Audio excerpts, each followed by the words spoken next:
السلام علیکم ورحمۃ اللہ وبرکاتہ۔ الحمدللہ رب العالمین۔ تمام تعریفیں اللہ رب العالمین کے لیے ہیں جو تمام جہانوں کا پالنے والا ہے، ہر خوبی کا مالک ہے اور ہر عیب سے پاک ہے۔ ہر طرح کے اور تمام قسم کے درود و سلام علی محمد و علی آلہ و اصحابہ و ازواجہ و بناتہ و ذریتہ اجمعین و بارک وسلم۔ آج ہماری گفتگو کا موضوع مختصر اور آسان ترین تجوید القرآن سیکھنے کے بارے میں سبق نمبر 4 ہے۔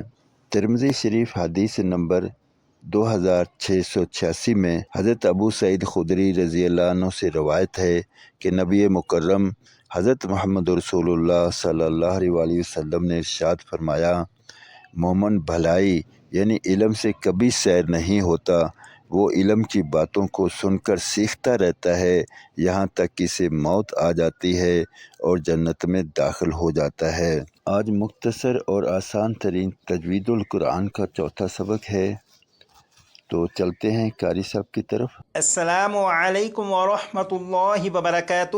امید کرتا ہوں آپ خیر و عافیت سے ہوں گے۔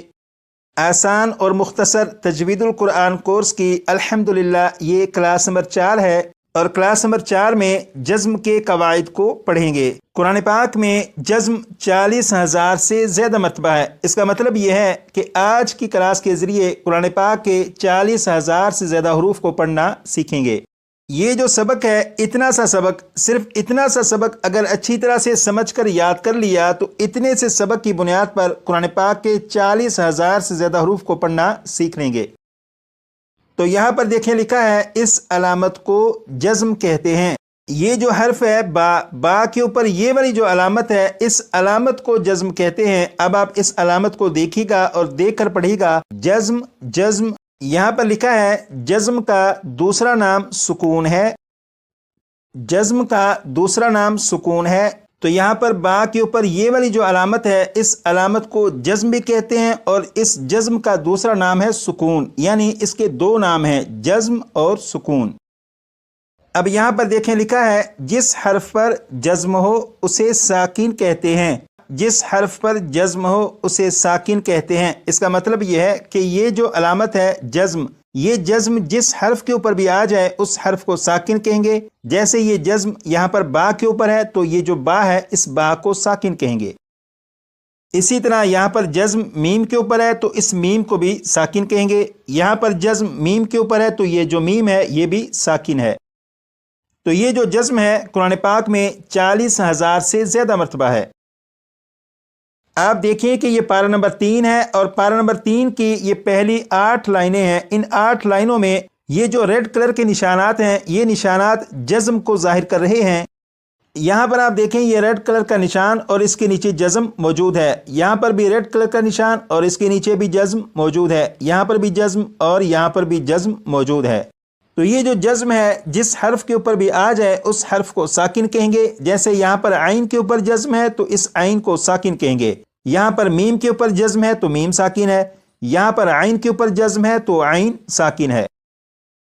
یہاں پر آپ نے پڑھا جس حرف پر جزم ہو اسے ساکن کہتے ہیں، یقیناً اس کا مطلب آپ کو معلوم ہو چکا ہے۔ اب یہاں پر دیکھیں لکھا ہے، ساکن حرف اپنے سے پہلے متحرک حرف سے مل کر پڑھا جاتا ہے۔ یہاں پر لکھا ہے ساکن حرف اور یہاں پر لکھا ہے متحرک حرف۔ ساکن حرف کا تو آپ کو یقیناً معلوم ہو چکا ہے کہ جس حرف پر جزم ہو اسے ساکن کہتے ہیں۔ یہاں پر جزم میم کے اوپر ہے تو یہ میم ساکن ہے، یہاں پر جزم با کے اوپر ہے تو یہ با ساکن ہے۔ یہ جو لکھا ہے متحرک حرف، متحرک حرف کے بارے میں آپ نے کلاس نمبر 3 میں پڑھا تھا۔ یہاں پر دیکھیں لکھا ہے جس حرف پر کوئی حرکت ہو اسے متحرک کہتے ہیں۔ تو یہاں پر با اور با کے اوپر حرکت موجود ہے تو یہ جو با ہے یہ متحرک ہے۔ اسی طرح یہاں پر با کے نیچے حرکت موجود ہے تو یہ با بھی متحرک، یہاں پر با کے اوپر حرکت یعنی پیش موجود ہے تو اس با کو بھی متحرک کہیں گے۔ تو یہ جو آپ نے پڑھا ساکن حرف اپنے سے پہلے متحرک حرف سے مل کر پڑھا جاتا ہے، اس کا مطلب یہ ہے کہ یہ جو میم ساکن ہے اس میم ساکن کو اس سے پہلے والے کاف متحرک حرف سے ملائیں گے تو ہی یہ میم ساکن پڑھا جائے گا۔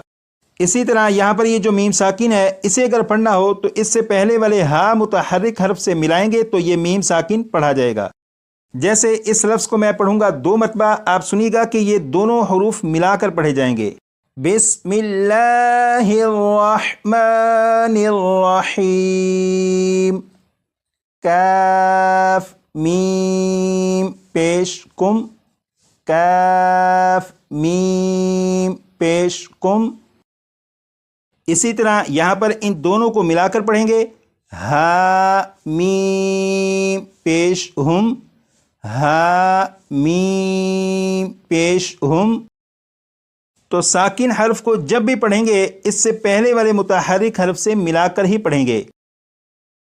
آج کلاس نمبر 4 میں جو سبق آپ نے پڑھا، اس سبق کے ذریعے کلاس نمبر 5 میں قرآن پاک کے 20,000 سے زیادہ حروف کے بارے میں سیکھیں گے کہ جنہیں ایک الف کے برابر کھینچ کر پڑھنا ہوتا ہے۔ لیکن کلاس نمبر 5 میں ان 20,000 سے زیادہ حروف کے بارے میں جو آپ نے سیکھنا ہے وہ تب آپ سیکھ سکیں گے جب کلاس نمبر 3 اور کلاس نمبر 4 کا سبق آپ کو اچھی طرح سے یاد ہوگا۔ اگر کلاس نمبر 3 اور کلاس نمبر 4 کا سبق آپ کو اچھی طرح سے یاد ہوا تو کلاس نمبر 5 میں قرآن پاک کے 20,000 سے زیادہ حروف کے بارے میں سیکھنا پھر مشکل نہیں رہے گا۔ اور کلاس نمبر 4 میں جو سبق پڑھا اسے یاد کرنے کے لیے اس سبق کو صرف 25 سے 30 مرتبہ پڑھیے گا۔ 25 سے 30 مرتبہ پڑھیں گے تو انشاءاللہ یہ سبق یاد ہو جائے گا۔ جب آپ اسے یاد کر چکے ہیں تو یہ کلاس نمبر 3 میں سبق پڑھا گیا تھا، اس سبق کو بھی کم از کم 15 سے 20 مرتبہ پڑھ لیجئے گا تو یہ سبق بھی آپ کو مزید پختہ ہو جائے گا۔ آج کے لیے اتنا ہی، مزید پڑھیں گے کلاس نمبر 5 میں۔ اپنا خیال رکھیے گا، دعا میں یاد رکھیے گا۔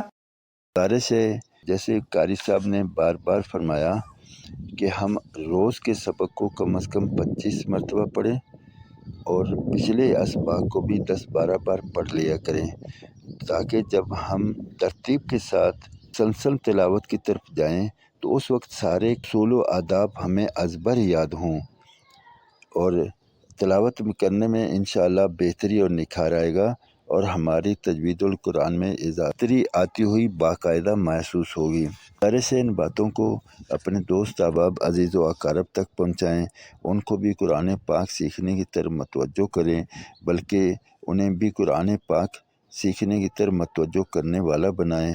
اللہ رب العزت مجھے، آپ کو اور ہم سب کو اس پر عمل کی توفیق عطا فرمائے۔ ابھی تک کے لیے اتنا ہی، انشاءاللہ ملتے ہیں اگلی ویڈیو میں، تب تک کے لیے اللہ حافظ۔ السلام علیکم ورحمۃ اللہ وبرکاتہ۔